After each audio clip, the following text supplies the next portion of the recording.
देश एकजुट होकर इस महामारी का मुकाबला कर रहा है और इस दौर में लॉकडाउन और सोशल डिस्टेंसिंग के साथ सरकार ने पूरी कोशिश की है कि आपकी सुरक्षा को ध्यान में रखते हुए धीरे धीरे कुछ छूट दी जाए ताकि रुकी हुई जिंदगी दोबारा पटरी पर आ सके। और इसी क्रम में यार्ड में खड़ी हुई यात्री रेलगाड़ियों में से कुछ को पटरियों पर दोबारा दौड़ने की इजाजत मिली है ताकि आप अपने गंतव्य तक सुरक्षित पहुंच सकें। श्रोताओं, आज के इस विशेष फोन इन कार्यक्रम संवाद में रेल परिचालन से संबंधित तमाम जानकारी और श्रोताओं के प्रश्नों के उत्तर देने के लिए हमारे साथ हैं रेल मंत्रालय नई दिल्ली के कार्यकारी निदेशक सूचना और प्रचार राजेश वाजपेयी। आप रेल से संबंधित सवाल हमारे आज के एक्सपर्ट से टोल फ्री नंबर 1800-115767 और 011-233-14444 पर पूछ सकते हैं। आप हमारे ट्विटर हैंडल @AIRnews पर #AskAIR पर भी अपने सवाल पोस्ट कर सकते हैं। रेलवे हर वो संभव कोशिश कर रही है कि अपने यात्रियों को गंतव्य पर पहुंचाए और रेल मंत्री पीयूष गोयल ने भी इस बीच कहा है कि रेलवे ने 1565 श्रमिक विशेष रेलगाड़ियों के जरिए 20 लाख से ज्यादा मजदूरों को उनके घर भेजा है। उन्होंने आज ट्विटर पर कहा कि उत्तर प्रदेश में मजदूरों को घर भेजने के लिए 837, बिहार में 428 और मध्य प्रदेश में 100 विशेष रेलगाड़ियों की अनुमति दी गई है। ऐसे में अगर आप कहीं फंसे हुए हैं तो आपको हम उन सभी श्रमिक भाइयों से कहना चाहेंगे कि आप अपने अपने राज्य में जहां पर आप फंसे हुए हैं वहां के नोडल अधिकारी के जरिए आपको रजिस्ट्रेशन कराना होगा। आपकी बात, आपके जो नाम है, आपकी जो लिस्ट है, उसे वो रेलवे डिपार्टमेंट में फॉरवर्ड करेगा और वहां का जो रेल मंत्रालय आपके लिए जो रेलगाड़ी है उसकी व्यवस्था करेगा ताकि आप अपने गंतव्य पर जरूर पहुंचें। तो सबसे इंपॉर्टेंट बात है कि आपको थोड़ा सब्र करना होगा क्योंकि ये घड़ी ऐसी है, क्योंकि रेलवे ने एक बहुत बड़ी संख्या में, आप देखें कि आपके सामने जो आंकड़ा है 20 लाख से ज्यादा मजदूरों को उनके घर भेजा गया है। बारी सबकी आएगी, तो थोड़ा सा पेशेंस और जो इसके लिए तरीका है वो आपको समझना होगा। बहुत जल्दी हम अपने एक्सपर्ट से जब कांटेक्ट करेंगे तो आपको इस बारे में और ज्यादा विस्तार से जानकारी देंगे कि किस तरीके से आप रजिस्ट्रेशन कर सकते हैं, किस तरह से विशेष श्रमिक रेलगाड़ियों के जरिए आप जा सकते हैं अपने गंतव्य तक। और इसके अलावा बहुत सारे लोग ऐसे हैं जो लॉकडाउन के दौरान अपनी अपनी जगह पर फंसे हुए हैं और वो जो विशेष रेलगाड़ियां चलाई गई हैं उसमें भी वो यात्रा कर सकते हैं। और 22 मई से रेल मंत्रालय ने प्रतीक्षा सूची वाले टिकट जारी करने का फैसला किया है और इसकी बुकिंग की जो शुरुआत है वो 15 मई से हो चुकी है। और इसके बारे में जब हमारे एक्सपर्ट आएंगे तो हम उनसे विस्तार से जानेंगे कि क्या कुछ है ये प्रतीक्षा सूची। हालांकि हमारे पास जो अभी जानकारी है उसके अनुसार रेलवे ने तृतीय श्रेणी वातानुकूलित शयनयान के लिए 100, द्वितीय श्रेणी वातानुकूलित शयनयान के लिए 50, चेयर कार के लिए 100 और प्रथम श्रेणी वातानुकूलित शयनयान के लिए 20 सीटें प्रतीक्षा सूची टिकट के लिए निर्धारित की हैं। एग्जीक्यूटिव क्लास के लिए भी 20 और शयनयान के लिए 200 टिकटों की प्रतीक्षा सूची की सीमा तय की गई है। और 22 मई के पहले जो वेट लिस्टेड टिकट हैं, ये टिकट रेल में यात्रा करने के लिए लागू नहीं है। तो जिन यात्रियों के पास कंफर्म टिकट है उन्हें ही सिर्फ यात्रा करने की इजाजत दी गई है। अब यहाँ पे रेलवे ने यह सुनिश्चित किया है कि जो लोग यात्रा कर रहे हैं वो सोशल डिस्टेंसिंग का पालन करें। जब और सबसे बड़ी चीज, जो यहाँ पे रेल मंत्रालय की ओर से जारी जो एसओपीज हैं, उसमें ये कहा गया है कि आप अपनी यात्रा करने से 90 मिनट पहले आपको स्टेशन पे रिपोर्ट करना है, क्योंकि अब जो आपकी यात्रा है वो यात्रा कुछ ऐसी है कि सबसे पहले जब आप स्टेशन पर पहुंचते हैं तो आपको अंदर जाने के पहले आपका जो थर्मल चेकअप होता है वो किया जाएगा, आपका टेम्परेचर दिया जाएगा, और यदि आपका तापमान ठीक है, आप सामान्य हैं, आपको कोई बीमारी के लक्षण नहीं है, तभी आप यात्रा कर पाएंगे। और जब आप ऐसे में यात्रा कर पाएंगे, जब ऐसी स्थिति में, तो इसलिए उसमें थोड़ा वक्त भी लग सकता है। जो सैनिटाइजेशन प्रोसेस है उससे भी आपको गुजरना पड़ता है। और अगर आप यात्रा करना चाहते हैं तो अपने साथ आप खाना लेकर चलें, आप सैनिटाइजर लेके चलें, और सबसे बड़ी चीज यह है कि रेलवे ने जगह जगह दिशा निर्देश जारी किए हैं। आपको बताया है कि सोशल डिस्टेंसिंग का पालन करना है, और ये तभी हो सकता है जब हम खुद जो है इसके प्रति सजग और सचेत रहें। यहाँ पे एक सूचना आपके साथ और शेयर करना चाहेंगे कि चक्रवात अम्फन के कारण भी कुछ रेलगाड़ियों के मार्ग बदले गए हैं। अगर हम देखें तो भुवनेश्वर नई दिल्ली भुवनेश्वर वातानुकूलित विशेष रेलगाड़ी 4 दिन परिवर्तित मार्ग पर चलेगी। रेल मंत्रालय ने कहा है कि भुवनेश्वर से 19 से 22 मई के बीच चलने वाली रेलगाड़ी संख्या 02823 और 02824 तथा नई दिल्ली से चलने वाली रेलगाड़ी 18 से 21 मई के बीच अपने परिवर्तित मार्ग पर चलेंगी। ये रेलगाड़ी भुवनेश्वर अंगुल संबलपुर सिटी, झारसुगड़ा राउरकेला टाटा से, भद्रक बालेश्वर हिजली मार्ग से होकर गुजरेगी। तो ये तो वो रेलगाड़ी हुई जो चक्रवात अम्फन के कारण जिसके मार्ग में परिवर्तन किया या कुछ उसमें बदलाव रहे। रेल मंत्रालय ने कहा है कि ये फैसला यात्रियों और रेलगाड़ियों की सुरक्षा को ध्यान में रखते हुए किया गया है। बालेश्वर और हिजली जा रहे यात्रियों को उन्होंने बहुत सारे इस तरह के जो दिशा निर्देश हैं वो दिए हैं।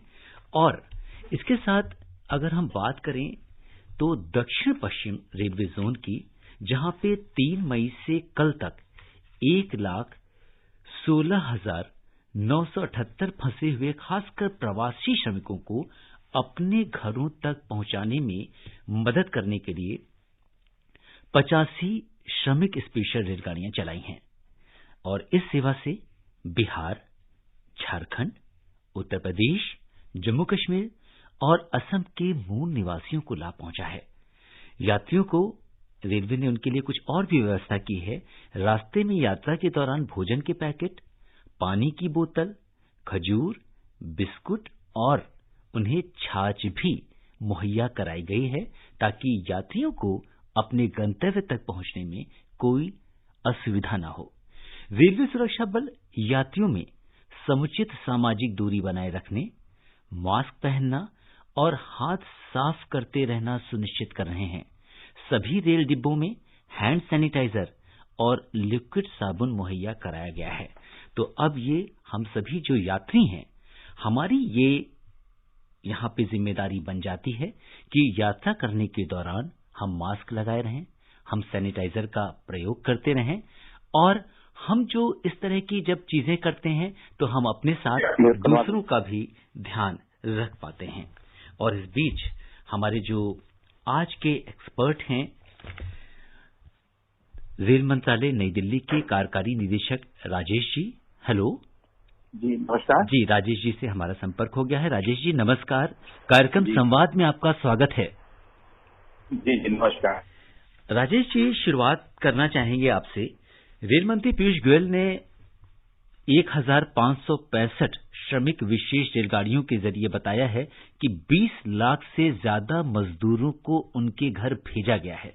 और आज जो उनका ट्वीट आया, उन्होंने ये भी कहा है कि उत्तर प्रदेश में मजदूरों को घर भेजने के लिए 837, बिहार में 428 और मध्य प्रदेश में 100 विशेष रेलगाड़ियों की अनुमति दी गई है। तो अभी उनसे दोबारा हमारा संपर्क टूट गया है, लेकिन बहुत जल्दी जो है जैसे ही संपर्क होता है हम उनसे वो सवाल पूछेंगे कि क्या कुछ रेल मंत्रालय ने इंतजाम किए हैं श्रमिकों को उनके घर वापस भेजने के लिए। और यहाँ पे आपसे एक और बात साझा करना चाहेंगे। केंद्रीय गृह सचिव ने मजदूरों को उनके गृह राज्य में पहुंचाने में सहायता के लिए राज्यों से पूरा सहयोग मांगा है। और यहाँ पे जितने भी जो रेलवे की बात है, तो रेलगाड़ी और बसों के जो यहाँ पे प्रस्थान है, कैसे उनको जाना है, क्या तरीका होना चाहिए, तो इन सारी चीजों के लिए भी एसओपी जारी की गई है। तो अगर आप श्रमिक हैं, आप कहीं फंस गए हैं, तो ऐसे में आपको घबराना नहीं है और सरकार के दिशा निर्देशों का अच्छी तरीके से पालन करना है। इस बीच राजेश जी हमारे साथ दोबारा जुड़ चुके हैं। राजेश जी। जी बताएं। जी नमस्कार। जी नमस्कार। और हमारे श्रोता जानना चाह रहे थे कि जैसा कि आज रेल मंत्री ने बताया कि किस तरह से 1565 श्रमिक विशेष रेलगाड़ियों के जरिए 20 लाख से भी ज्यादा मजदूरों को उनके घर भेजा गया है। सबसे पहले तो हम पूरे जो रेल मंत्रालय है वो बधाई का पात्र है। कितनी कम अवधि में इतने व्यवस्थित तरीके से सोशल डिस्टेंसिंग का पालन करते हुए और उनको सभी सेवाएं प्रदान करते हुए आपने उन मजदूरों को उनके गंतव्य तक पहुंचाया। आपसे जानना चाहेंगे सरकार की अभी मौजूदा स्थिति क्या है, सरकार की आगे की क्या योजना है? देखिए, 1 मई को हमने निर्णय लिया था कि हम श्रमिक ट्रेनों के माध्यम से श्रमिकों को एक जगह से दूसरी जगह ले जाएंगे और तब से में बैठाते हुए भारतीय रेल द्वारा 20 लाख लोगों को ले जाया गया है। अभी लगभग हम एक दिन में 180 के करीब रेलगाड़ियां चलाते हैं। हमारा प्रयास है कि हम ये 300 रेलगाड़ी प्रतिदिन तक चलाएं, जिससे कि जो श्रमिक हमारे फंसे हुए हैं कहीं पे, उनको उनके गृह राज्यों पे ले जाया जा सके। अब जो श्रमिक यात्रा करना चाहते हैं तो उन्हें मतलब किस तरीके से संपर्क करना होगा? देखिए, ये श्रमिक यात्रा करना चाहते हैं, इनको स्टेट गवर्नमेंट के पास अपना रजिस्ट्रेशन कराना जरूरी है। ये इसलिए आवश्यकता है कि लोगों की सूचनाएं रिकॉर्ड हो सके, जिससे कि आगे जरूरत पड़ने पे हमें जानकारी मिल सके कि कौन व्यक्ति किस राज्य से किस राज्य में गया है।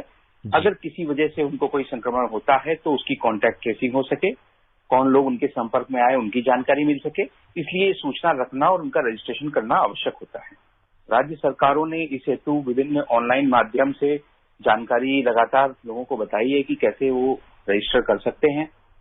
विभिन्न राज्य सरकारों से संपर्क करें, अपने एरिया के जो डिस्ट्रिक्ट कलेक्टर या डिस्ट्रिक्ट मजिस्ट्रेट होते हैं उनसे जानकारी लें, रजिस्टर करें। और प्रत्येक मजदूर को हम आपसे विश्वास दिलाते हैं कि जो प्रयास हम लोग कर रहे हैं, हर मजदूर को हमारा प्रयास है कि उनके जिले तक हम लोग पहुंचा सकें और आने वाले कुछ जिलों में बड़े स्तर पे हम लोग प्रयास करने जा रहे हैं इसके लिए। राजेश जी, जो आप बात कर रहे हैं, जिस तरह का भरोसा आपने दिलाया है सरकार की तरफ से उन मजदूरों को, सबसे बड़ी बात यह है कि आज बहुत सारे प्रवासी मजदूर सड़कों पर दिखाई देते हैं। रेडियो एक ऐसा माध्यम है, उनके पास एकमात्र माध्यम, जिसके जरिए सूचना उन तक पहुंच रही है। और मुझे लगता है कि जिस तरह से आज जब उन्होंने सुना होगा कि 20 लाख मजदूर अपने गंतव्य तक पहुंच चुके हैं, तो उनका नंबर भी जरूर आएगा। जरूरत है संयम बनाए रखने की। और इस बीच हमारे बहुत सारे श्रोता हैं जो आपसे सवाल करना चाहते हैं। और सबसे पहले हम रुख करेंगे फरीदाबाद का, जहां से दिलीप हमारे साथ जुड़ चुके हैं। दिलीप जी नमस्कार, संवाद कार्यक्रम में आपका स्वागत है। अपना सवाल पूछिए। जी सवाल पूछिए। सर, हमारा एक रिश्तेदार पानीपत से बिहार गए थे शादी में दरभंगा, वो वहाँ फंस गए, तो कैसे आएंगे और कहाँ जाना पड़ेगा प्रक्रिया के लिए, और क्या क्या डॉक्यूमेंट्स लगेंगे? अगर आधार कार्ड पूरे फैमिली का नहीं है, एक दो के हैं और बच्चे के नहीं है, तो कैसे आएंगे वहाँ से, जरा बताएंगे सर। देखिए दिलीप जी, आपके जो लोग हैं पानीपत में फंसे हुए हैं, दिल्ली के ज्यादा दूर नहीं है वो, और दरभंगा जाना चाहते हैं। अभी जो हम ट्रेनें चला रहे हैं, लगातार बिहार के लिए श्रमिक ट्रेन हम लोग चला रहे हैं। इसके अलावा हमारी स्पेशल ट्रेन भी चल रही हैं।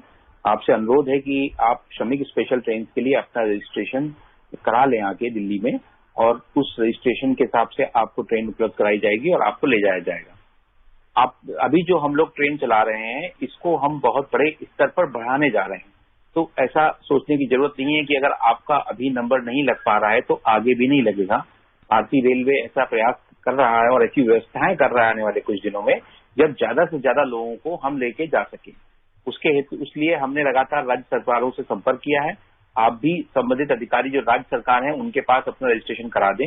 आधार कार्ड अगर आपके पास नहीं है तो उसकी व्यवस्था भी वो लोग बताएंगे आपको कि कुछ परिवार के कुछ मुखिया का आधार कार्ड है, उसके आधार पर ही आपको यात्रा की अनुमति दे सकते हैं वो लोग।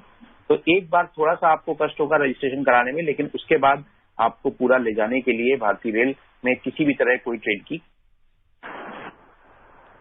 और अब हमारे अगले कॉलर दिल्ली से मनोहर सिंह हमसे जुड़ चुके हैं। मनोहर जी नमस्कार, कार्यक्रम में आपका स्वागत है। अपना सवाल नमस्कार सर जी। आपके सवाल का जवाब देने के लिए आज हमारे साथ हैं सर। हम जैसे दिव्यांग लोग हैं, ब्लाइंड, तो हम लोग ट्रेन में यात्रा करेंगे तो उसके लिए कैसे क्या करना पड़ेगा सर? जी राजेश जी दिव्यांग के लिए इन्होंने सवाल पूछा है कि उनको यात्रा कैसे करें। जी मनोहर जी, दिव्यांग लोगों के लिए रेलवे जो रिजर्वेशन में रियायतें दे रही थी और जो उनका कोटा था वो हमने बरकरार रखा है। अगर आप रियायत चाहते हैं तो नई दिल्ली में हमारा काउंटर है, वहां जाके पेशेंट्स के लिए, दिव्यांगों के लिए, छात्रों के लिए, तीनों के लिए वो सुविधा है। आप वहां जाके अपना कार्ड दिखा के, अपनी सारे डॉक्यूमेंट्स दिखा के सुविधा ले सकते हैं और आपको कोटा भी मिलेगा जिसके तहत आपको बुकिंग में भी प्राथमिकता मिलेगी। ये सारी व्यवस्था हमने कर रखी है और आने वाले कुछ दिनों में इस व्यवस्था को हम और बढ़ा सकते हैं। अभी इसमें निर्णय होना बाकी है, लेकिन अभी आप नई दिल्ली रेलवे स्टेशन से इसकी जानकारी ले सकते हैं। और जो श्रोता हमसे अभी जुड़े हैं उन्हें हम बता दें कि संवाद के इस विशेष फोन इन कार्यक्रम में आज श्रोताओं के सवालों का जवाब दे रहे हैं रेल मंत्रालय नई दिल्ली के कार्यकारी निदेशक राजेश वाजपेयी। राजेश जी, गृह मंत्रालय ने फंसे मजदूरों के रेलगाड़ियों से आवागमन के लिए एक रिवाइज्ड एसओपी वो जारी की है। क्या बदलाव किए गए हैं? देखिए, गृह मंत्रालय द्वारा आज एक रिवाइज्ड एसओपी जारी की है और उस आधार पर रेल मंत्रालय भी एक दिशा निर्देश निकालने जा रहा है। इस एसओपी को इसलिए जरूरी था कि जो हमारा अगर इस प्रोसेस में कहीं कोई डिले है वो डिले ना हो। जैसे ही रिक्वायरमेंट हमको मिले उसी हिसाब से हम ट्रेन को तुरंत उपलब्ध कराएं और मजदूरों को तुरंत रवाना करें। तो इस एसओपी में जो डिले हैं वो डिले किसी न किसी तरह कम होंगे, बेहतर समन्वय होगा राज्य सरकारों और रेल के बीच में और उसी आधार पे हम जल्दी से जल्दी जो हमारे मजदूर फंसे हुए हैं उनके लिए ट्रेन उपलब्ध करा सकें। जी। और इस बीच दिल्ली से हमारे साथ जागेश्वर जी जुड़ चुके हैं। जागेश्वर जी नमस्कार, कार्यक्रम संवाद में आपका स्वागत है। पूछिए अपना सवाल। जी, अपनी रेडियो सेट की आवाज थोड़ी धीमी कर दीजिए और अपना सवाल पूछिए। हेलो। हेलो, जागेश्वर जी, हम आपको सुन पा रहे हैं जी। हाँ जी नमस्कार सर। जी नमस्कार, अपना सवाल पूछिए। सर मैं दिल्ली में मैं ब्लाइंड हूँ और मैं बिहार जाना चाहता हूँ, वैशाली जिला। कुछ ट्रेन जाने के लिए कुछ सुविधा बताइए सर। जी जोगेश्वर जी, आप दिल्ली से बिहार जाना चाहते हैं, इसके लिए आपके पास दो माध्यम हैं। तो आप या तो हमारी श्रमिक स्पेशल ट्रेन ले सकते हैं। इन ट्रेन से इसके लिए आपको रजिस्ट्रेशन कराना पड़ेगा और रजिस्ट्रेशन कराने के बाद आप जा सकते हैं इन ट्रेनों से। और इसके अतिरिक्त आप हमारी स्पेशल ट्रेन अवेलेबल हैं, उन स्पेशल ट्रेन के माध्यम से भी जा सकते हैं आप। वो वातानुकूलित ट्रेनें हैं और भी ट्रेन हम अगर भविष्य में चलाएंगे उनका भी लाभ ले सकते हैं। और रेलवे पूरा प्रयास कर रहा है कि जो जितनी नंबर ऑफ ट्रेन, जितनी क्षमता के साथ हम चला रहे हैं, इसको डबल कर दें आने वाले कुछ दिन में ही। तो आपको ये सारी सूचनाएं मिल जाएंगी, हम लोग समय समय पर जानकारी देते रहेंगे। आप रजिस्ट्रेशन करा लें और स्टेट गवर्नमेंट से और तुरंत इस ट्रेन का टिकट प्राप्त करें। और राजेश जी, अब दिल्ली से हमारे साथ शब्बीर जुड़ चुके हैं। शब्बीर जी नमस्कार, कार्यक्रम में आपका स्वागत है। अपना सवाल पूछिए। हाँ जी नमस्ते सर। जी नमस्ते सर। ये है जैसा कि भुवनेश्वर राजधानी जैसा चल रहा है गाड़ी, वहाँ से जैसा कि कहते हैं वहाँ घर जाने के लिए सरकार से कुछ गाड़ी दे रहा है। अभी सुन रहा हूँ कहीं नहीं गाड़ी नहीं दे रहा, अपना पर्सनल गाड़ी करके जाना पड़ता है। ये कितना तक सही है? जो मुझे समझ में आया, आप ये जानना चाह रहे हैं कि भुवनेश्वर में आपको जाने के लिए अपने जगह में कुछ अपनी पर्सनल गाड़ी करनी पड़ती है। मैं आपको बता दूं, जो अभी हम ट्रेन चला रहे हैं उड़ीसा के लिए भुवनेश्वर तक चला रहे हैं और भुवनेश्वर के आगे जो स्टेट गवर्नमेंट की व्यवस्थाएं वो रहेंगी। जो भी ट्रेन वहां जाती है उससे पूर्व स्टेट गवर्नमेंट को सूचना रहती है और वो वहां पे बसेस की व्यवस्था, प्राइवेट व्हीकल की व्यवस्था वो लोग करते हैं। आप जाने से पहले ये इंश्योर कर लें कि आपको वहां पे कोई लेने आ जाए या आपको कुछ व्यवस्था साधन मिल जाए। आपको अगर कोई लेने आता है तो उसको वो मान्य है, एक ट्रेन में एक ड्राइवर मान्य है जो आपको लेने आ सकते हैं और अपने घर तक ले जा सकते हैं। बहुत मैं आपसे इतना बताऊंगा आपको कि रेलवे और ज्यादा ट्रेन चलाना चाह रहा है और आने वाले कुछ दिनों में हो सकता है हम और जगह के लिए भी श्रमिक स्पेशल ट्रेन प्लान करें, तो आप उन ट्रेनों का भी लाभ ले सकते हैं। और भुवनेश्वर की बात हुई है तो कुछ इस समय जो अम्फन तूफान के कारण जो चक्रवात है उसके कारण भी कुछ यात्री रेलगाड़ियों के मार्ग में परिवर्तन किया गया है। जी, जो भुवनेश्वर राजधानी है उसको हमने थोड़ा सा डाइवर्ट करके चलाया है और वो उसको कोस्टल एरिया से बचाते हुए उसको बाकी एरिया से हम ले जाएंगे। तो उसकी जानकारी लोकल लेवल पे हमने सभी लोगों को दे दी है और बाकी दिल्ली से जाने वालों को कोई फर्क नहीं पड़ेगा, वो भुवनेश्वर तक यात्रा कर सकते हैं। जी, और इस बार हम मंदसौर से हमारे साथ बसंती लाल जी जुड़ चुके हैं। बसंती लाल जी नमस्कार, कार्यक्रम में आपका स्वागत है। अपना सवाल नमस्कार, मैं खगोरिया स्कूल घाटी जिला मंदसौर मध्य प्रदेश से बसंती लाल चिरंजी बोल रहा हूँ सर। पहले तो मंत्री महोदय जी आपको बहुत बहुत धन्यवाद। 20 लाख मजदूरों को आपने घर स्थान तक पहुँचा दिया। सर मैं जानना चाहता हूँ कि जैसे मैं दिल्ली से भोपाल के लिए ट्रेन में जाना चाहता हूँ तो कैसे जा पाऊंगा सर? और मेरे पास जैसे आधार कार्ड नहीं है तो क्या आधार कार्ड के अलावा जा सकता हूँ क्या सर मैं? देखिए, दिल्ली से भोपाल जाने के लिए आपको सिर्फ एक आइडेंटिटी प्रूफ चाहिए। आधार कार्ड नहीं है तो कोई और भी आइडेंटिटी प्रूफ आप ले सकते हैं। दिल्ली से भोपाल के लिए कई ट्रेनें हैं, राजधानी टाइप की ट्रेनें हमारी चल रही हैं। आप उसकी बुकिंग प्राप्त कर सकते हैं ऑनलाइन और इसके अतिरिक्त 7 दिन पहले ये बुकिंग उपलब्ध होती है। तो अगर आप कल सुबह बुकिंग करेंगे तो आपको उसके 7 दिन बाद की ट्रेन की टिकट अवेलेबल होंगी। आप किसी भी क्लास में, फर्स्ट क्लास, सेकेंड क्लास और थर्ड एसी तीनों क्लास में बुकिंग कर सकते हैं। और आईडी, कोई भी एक आईडी प्रूफ जो आपका नॉर्मल होता है, जो 7-8 आईडीज हमने प्रिस्क्राइब की हुई है आईआरसीटीसी की वेबसाइट पे भी है, उनमें से कोई भी आप अगर लेके चलते हैं तो आपको जाने दिया जाएगा। राजेश जी, 22 मई से जो वेट लिस्टेड टिकट हैं, प्रतीक्षा सूची वाले टिकट, वो भी जारी करने का फैसला किया है। इसके बारे में क्या कुछ आप हमारे सुनने वालों को बताएंगे? देखिए, 22 तारीख से हमने ये निर्णय लिया था कि जो ट्रेनें 22 तारीख से चलेंगी उनमें हम वेट लिस्ट टिकट भी इश्यू करेंगे।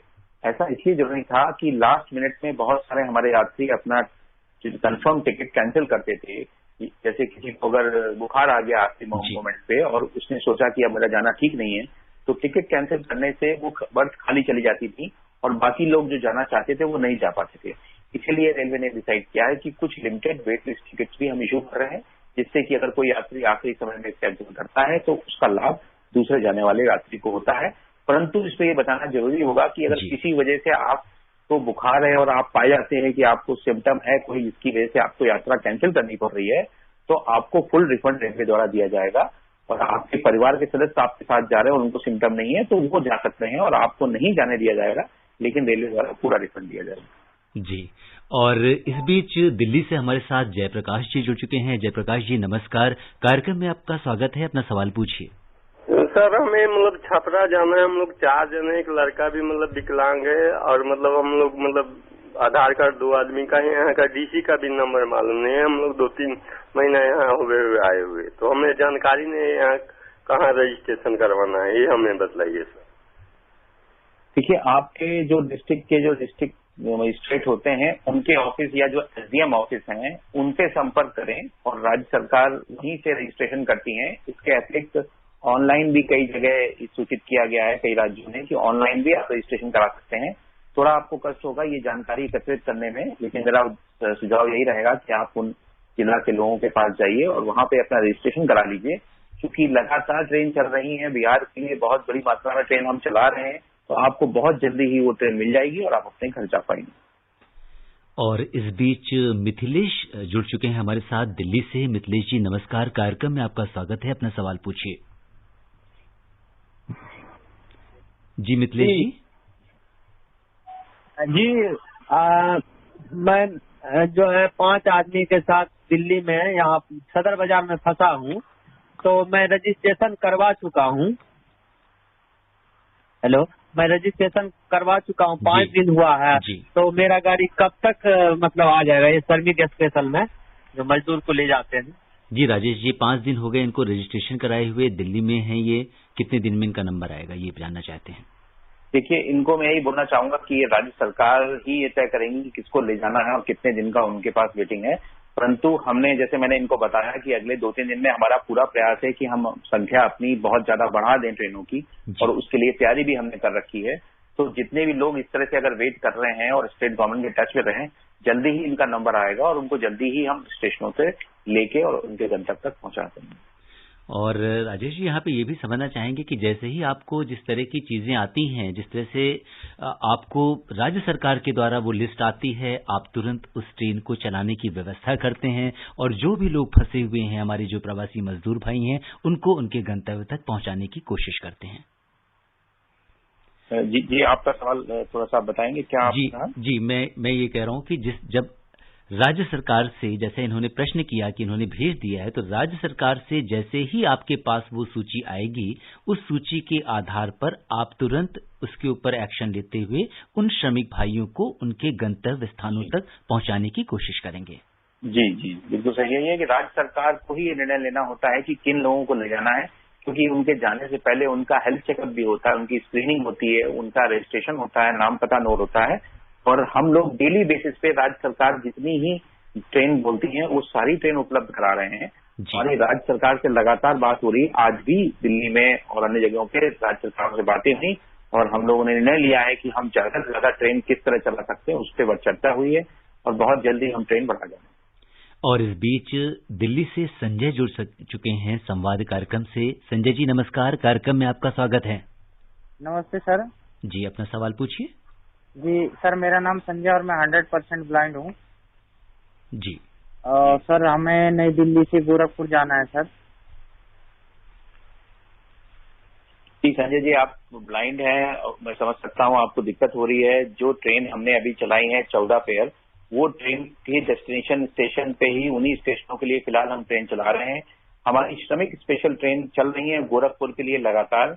आप उन ट्रेनों के लिए अपना रजिस्ट्रेशन कराएं स्टेट गवर्नमेंट में और उसमें बहुत नॉमिनल चार्ज है, सेकंड क्लास स्लीपर का चार्ज लगता है। ये कई राज्य सरकारें उस चार्ज को खुद दे रही हैं, तो उसमें आपको पैसा भी नहीं लगेगा। आप जा सकते हैं गोरखपुर उन ट्रेनों के माध्यम से, और अगर आगे भविष्य में हम कुछ ट्रेन और चलाएंगे तो उसकी सूचना भी हम तुरंत आपको उपलब्ध करेंगे। और राजेश जी, कार्यक्रम का हमारा समाप्त होने का जो समय है वो नजदीक आ रहा है। चलते चलते कॉल और ले लेते हैं। जावेद अख्तर जुड़ चुके हैं दिल्ली से। जावेद जी नमस्कार, कार्यक्रम में आपका स्वागत है। अपना सवाल पूछिए। हेलो जी, अपना सवाल पूछिए जल्दी से। सर नमस्कार, मैं जावेद अख्तर बात कर रहा हूँ दिल्ली से, जयनगर से। जी, बहुत संक्षिप्त में अपना सवाल पूछिए और जवाब आपको मिलेगा। जी सर, मेरा सवाल ये है कि अगर हम ब्लाइंड कैंडिडेट है, अगर कंसेशन से साइबर कैब से अगर टिकट करा रहे थे, क्या साइबर कैब से नहीं होगा, वो स्टेशन पर ही आना पड़ेगा क्या सर? जी, आपका जो सवाल है कि आपको जो कंसेशन है उसका लाभ ऑनलाइन है कि नहीं। आप चूंकि आपके कंसेशन में लिए आपके दस्तावेज चेक होते हैं, डॉक्यूमेंट चेक होते हैं और आपको उसके आधार पर ही आपको मिलता है। तो इसके लिए स्टेशनों में, जिन भी स्टेशनों से हम ट्रेन चला रहे हैं या जिन स्टेशनों में उन ट्रेनों का स्टॉपेज है, वहां सभी जगह काउंटर खोले गए हैं। आप जैसे पहले कराते थे उन काउंटर पे जाके आप टिकट ले सकते हैं। आपको विश्वास दिलाते हैं कि उन काउंटर पे बहुत ज्यादा भीड़ नहीं है, उसमें सोशल डिस्टेंसिंग का फॉलो किया जा रहा है, साफ सफाई की व्यवस्था की जा रही है, तो उसमें आपको ऐसा कोई कंजेशन भी नहीं मिलेगा। आप जाके ट्रेन अपना बुक करा सकते हैं। और श्रोताओं, अब समय इजाजत नहीं दे रहा है कि हम इस चर्चा को आगे बढ़ाएं। राजेश जी, आप इस विशेष कार्यक्रम से जुड़े और आपने हमारे तमाम श्रोताओं की रेलवे से जुड़े प्रश्नों का उत्तर दिया और जरूरी जानकारी हमसे साझा की। आपका बहुत बहुत धन्यवाद। जी।